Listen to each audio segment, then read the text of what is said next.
मित्रांनो, हे आहे सुधाकर रावजी नाईक चौक. जी कार गेली डाव्या साईडला त्याच्यात माहूर रोड सरळ आपण पुसद सिटीच्या अंदर जातो आणि आपल्या मागं आहे यवतमाळ रोड, जे हे यवतमाळकडे जातं. मित्रांनो, आता आपण आलेलो आहोत पुसदमध्ये.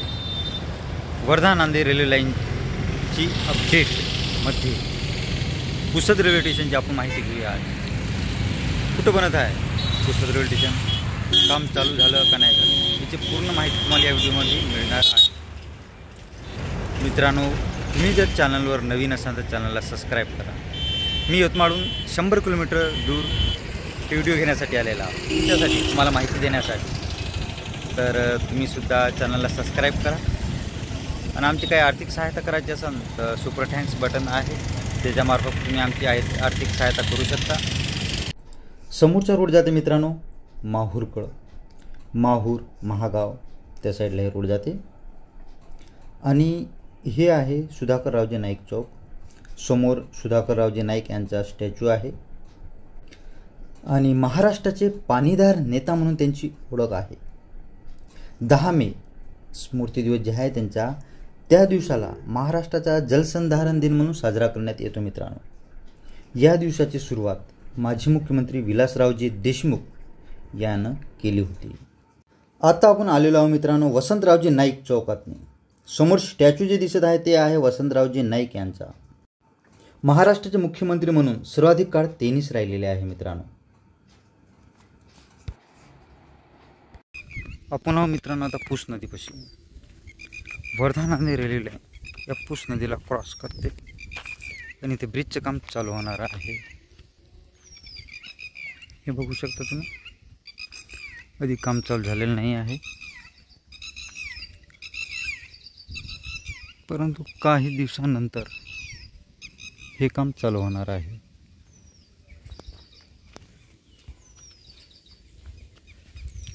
मागील अपडेट आपण पूस नदीच्या तिकडल्या साईडची दिली ती, तिथपर्यंत होती आपली अपडेट.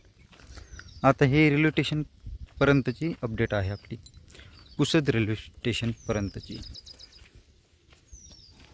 मित्रांनो, याच्या अगोदर आपण पुसद MIDCची अपडेट दिलेली आहे, तिथं कसं काम चालू आहे त्याची. त्याच्यानंतर आपण जे रोडच्या पलीकडे पुसद सिटी म्हणून एक अपडेट आहे ते दिली होती. आणि आता तिसरी अपडेट आहे मित्रांनो आपली पुसद रेल्वे स्टेशनपर्यंत ही अपडेट राहणार आहे आपली. तुम्हाला सांगू इच्छितो मित्रांनो, आपण नांदेड जिल्ह्यातली सुद्धा अपडेट दिलेली आहे आपल्या चॅनलवर, हदगाव तालुक्याची. आणि त्याच्या अगोदर एक अपडेट दिली ती मंठापर्यंतची, तुम्ही बघितली नसेल तर जाऊन बघू शकता. आणि आत्ता आपली अपडेट आहे पुसद रेल्वे स्टेशनची.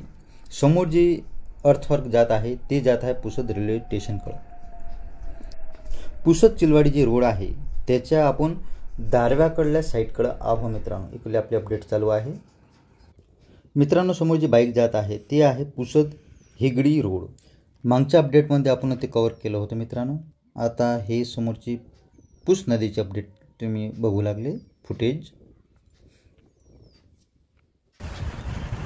मित्रांनो, आत्ता आपण आलेलो पुसदपासून दक्षिण साईडला 3 किलोमीटर अंतरावर पुसद चिलवाडी रोडवर हे जे ट्रॅक्टर जाताना तुम्हाला दिसत आहे हे जात आहे पुसदकडं, पुसद सिटीकडं. ते आहे इथून 3 किलोमीटर अंतरावर. आणि हे रोड जात आहे हे चिलवाडीकडं आणि हे अर्थवर्क जात आहे उमरखेडकडं, उमरखेड रेल्वे स्टेशनकडं. आणि इथूनच 400-500 किलोमीटर अंतरावर पुसद रेल्वे स्टेशनचं काम चालू होणार आहे, म्हणजे मुख्य बिल्डिंग राहणार आहे पुसद रेल्वे स्टेशनची. समोर जे तुम्हाला दिसत आहे या परिसरात. मित्रांनो, मी मागे सांगितलं तुम्हाला का व्यंकटेश मंगलमच्या मागं रेल्वे स्टेशन बनणार आहे, तर हे तेच परिसर आहे. इथून 400-500 मीटरच्या अंदर रेल्वे स्टेशनचं काम चालू होणार आहे, म्हणजे बनणार आहे. आपण आहोत पुसद चिलवाडी रोडवर. आणि हे जे अर्थवर्क येत आहे हे दारवा जंक्शनकडून येत आहे, दारवा, डिग्रस, यवतमाळ, वर्धा या साईडून. मित्रांनो, काही सरप्राईजली तुम्हाला शॉक लागणार आहे काही गोष्टीचा.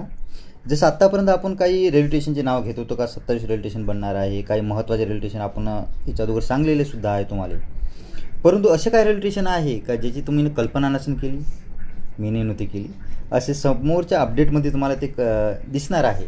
नवीनच रेल्वे स्टेशन आहे, नवीनच जागा आहे. आता आपल्यासमोर याच्यावर निरंतर व्हिडिओ तर आपले येतच असते, परंतु नवीन जे रेल्वे स्टेशन येणार आहे ते थोडंसं हटके राहणार आहे. नाव गाव का सेंट्रल रेल्वेनं ते जाहीर नव्हतं केलं तर तसे काय रेल्वे स्टेशन आहे. हे दारवा डिग्रसकडून येणारं अर्थवर्क आहे मित्रांनो. सेंट्रल रेल्वेनं जाहीर केलेले रेल्वे स्टेशन महत्त्वाचे मुख्य मी घेत आहो, ज्याचे नाव सेवाग्राम, म्हणजे आपल्या वर्धेच्या समोर जे त्यानं घेतलेलं नाही ते मी घेतो मित्रांनो. सेवाग्राम म्हणजे महात्मा गांधीचं जे निवासस्थान होतं काही वर्ष काही महिने, तिथून हे चालू होणार आहे. सेवाग्राम, वर्धा, देवळी, भेंडी, कळंब, तळेगाव हॉल्ट, यवतमाळ. आणि यवतमाळनंतर जे लाडके रेल्वे स्टेशन बनणार होतं ते बनत आहे मित्रांनो बानायतमध्ये. त्याची आपण अपडेट दिलेली आहे. त्याच्यानंतर आहे दारवा जंक्शन, मग Antargaon, Digras junction, Belgavan, Pusad, Shilona, Palsa, Umarkhed, Hadgaon, Bamni, Waranga, Deowadi, Ardhapur, Mugad, Maltekdi railway station आणि हुजूर साहेब नांदेड रेल्वे स्टेशन. हे असे काही महत्त्वाचे रेल्वे स्टेशन राहणार आहे. काही रेल्वे स्टेशनची याच्यातनी भर पडणार आहे हे महत्त्वाचे. आता 27 रेल्वे स्टेशन सांगले, 27चे मी तर नाव घेतलेलं नाही आहे. जे महत्त्वाचे रेल्वे स्टेशन होते त्याचे नाव घेतलेलं आहे. पण जेव्हा पूर्ण हे अपडेट येत राहील तुमच्यापर्यंत, काही काम चालू आहे रेल्वे स्टेशनचे, काही आम्हाला अपडेट मिळेल ते आम्ही तुमच्यापर्यंत पोहोचवू व्हिडिओच्या मार्फत निरंतर. तर त्यासाठी चॅनलवर जुळून राहा. चॅनलवर नवीन असेल तर चॅनलला सबस्क्राईब करा. व्हिडिओ आवडला तर लाईक आणि शेअर करायला विसरू नका मित्रांनो. मी निरंतर 100 किलोमीटर गाडी चालवली, त्याच्यानंतर मी थोडंसं थकावट जाणवली, व्हिडिओची अपडेट घेतली, कमरला थोडासा त्रास होतच होता. तर हक्काचं काहीतरी पाहिजे नव्हतं जिथं 10 मिनिट आपण बसू शकतो किंवा अंगे टाकू शकतो. ते मला मिळालं टेकडी गार्डन. पुसदचं हे काही वर्ष तर छान होतं मित्रांनो, पण दुर्लक्ष झालं काही नगर परिषद मार्फत. त्याची वज पाहिजे तशी झाली नाही, पण तरी मला 10 मिनटं टेका म्हणून पाठीला कमरेला मिळालं हे. तर तुम्ही जर कधी आले, तुम्हाला जर गाव वाटलं तर हे आहे मित्रांनो. लहान मुलासाठी इथं खेळणंसुद्धा आहे आणि मोठ्यासाठी तर हिरवगार शांतता आहे. म्हणजे निवांत आपल्याला शांतता हवी असेल तर या गार्डनमध्ये यावे. पुसद मतदारसंघ, पुसद नगर परिषद आणि पुसद विधान परिषद याच्यावर नाईक घराण्याचं वर्चस्व सुरुवातीपासूनच होतं आणि आत्ताही आहे मित्रांनो. त्यानं खूप काही चांगले कामं केले. त्याला हे गार्डनसुद्धा आहे, परंतु काही खंतसुद्धा आहे माझी. का जे लई लोकांचं म्हणणं होतं का पुसद हे जिल्हा व्हावा, ते त्यानं पूर्ण करू नाही शकले मित्रांनो. असं काय कारण ते त्याच्या मागं त्यांची काय मजबुरी असेल, परंतु ते व्हायला पाहिजे होतं. तर मित्रांनो, आजची अपडेट इथपर्यंतच होती. पूर्ण बघितल्याबद्दल धन्यवाद.